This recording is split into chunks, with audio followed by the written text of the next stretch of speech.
BSc part 2 के paper 2 के लिए हम एल्डिहाइड कीटोन्स का अध्ययन कर रहे हैं और इस अध्ययन में हमने 3 अभिक्रियाओं को अभी तक जाना है। बेंजोइन कंडेंसेशन, एल्डोल कंडेंसेशन और विषम या crossed aldol condensation. Benzoin condensation हम रिवाइज करते हैं। 2 मॉलिक्यूल्स बेंजेल्डिहाइड से बेंजिल का बनना, बेंजोइन का बनना और उससे फिर बेंजिल का बनना, ये अभिक्रिया बेंजोइन कंडेंसेशन कहलाती है एल्डिहाइड कीटोन्स के लिए।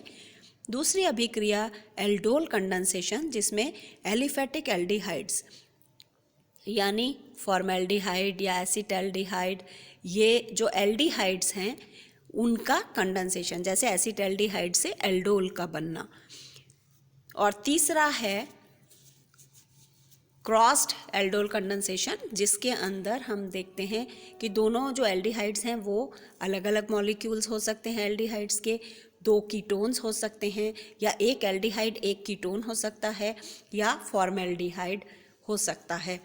तो जब इनका कंडेंसेशन होता है तो मेसिटिल ऑक्साइड और कई और इम्पॉर्टेंट मॉलिक्यूल्स बनते हैं जिनकी फर्दर बहुत सारी एप्लीकेशंस होती हैं। आगे हम देखेंगे पर्किंस रिएक्शन और नोवेंजेल रिएक्शन। पर्किंस रिएक्शन जो है वह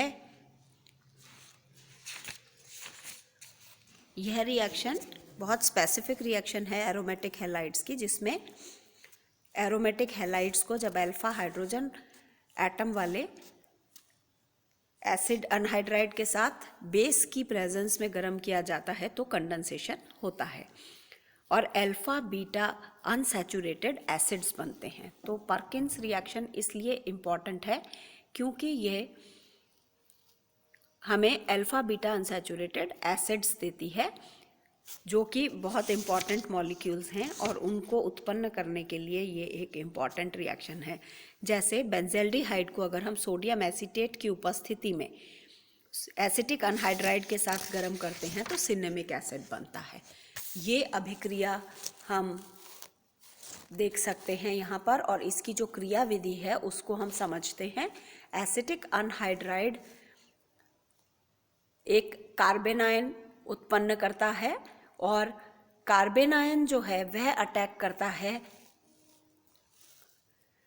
बेंजेल्डिहाइड के पॉजिटिवली चार्ज्ड कार्बन के ऊपर। तो कार्बोनाइल ग्रुप में C+ और O- जो पोलर मोइटी होती है उस पर CH2, COO, CO, CH3 का अटैक होता है और ये एक ट्रांजिशन स्टेट बीच में बनती है जिस पर प्रोटॉन ऐड होता है, और ये प्रोटॉन जब ऐड हो जाता है तो जो मॉलिक्यूल बनता है यहाँ पर उसमें से वाटर मॉलिक्यूल यहाँ से एलिमिनेट हो जाता है, और वाटर मॉलिक्यूल एलिमिनेशन के कारण यहाँ पर अनसैचुरेशन उत्पन्न होता है। यह अनसैचुरेशन जो है ये जन्म देता है सिनेमिक एसिड मॉलिक्यूल को। तो जो प्रोडक्ट है हमारा वह सिनेमिक एसिड यहाँ पर बनता है।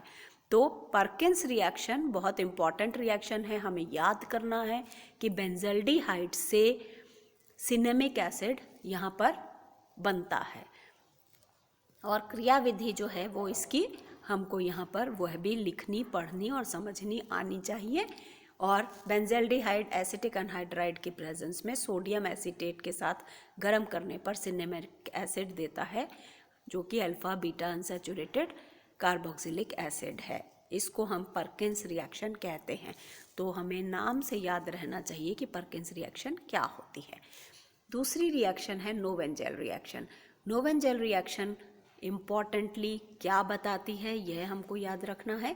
क्षार कैटलिस्ट यानी बेस कैटलिस्ट की प्रेजेंस में जब कोई कार्बोनाइल कंपाउंड जिसमें C+O है यानी एल्डिहाइड या कीटोन, उसका किसी भी रिएक्टिव मिथाइलिन ग्रुप वाले यौगिक के साथ जब कंडेंसेशन होता है तो यह नोवेंजेल रिएक्शन कहलाती है। तो कार्बोनाइल ग्रुप की एक्टिव रिएक्टिव मिथाइलिन ग्रुप के साथ रिएक्शन नोवेंजेल रिएक्शन कहलाती है, और इसमें भी अल्फा बीटा अनसैचुरेटेड एसिड्स बनते हैं।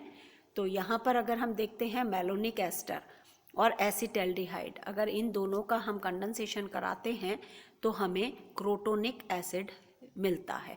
तो पर्किन रिएक्शन और नोवेंजल रिएक्शन ये दोनों ही अल्फा बीटा अनसैचुरेटेड एसिड्स को बनाने के लिए एल्डिहाइड कीटोन्स की इम्पॉर्टेंट अभिक्रियाओं में आते हैं। तो हमें नेम रिएक्शंस से याद रखना है कि पर्किन्स और नोवेंजल दोनों ही रिएक्शंस हमें अनसैचुरेटेड एसिड्स देती हैं।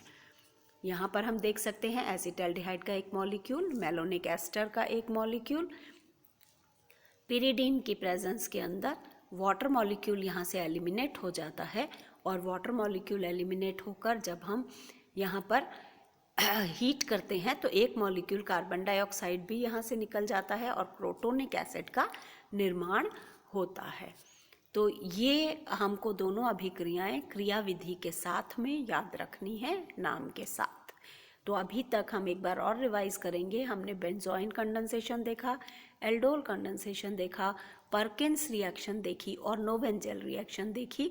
ये सभी अभिक्रियाएं कार्बोनाइल समूह की कंडेंसेशन रिएक्शंस हैं।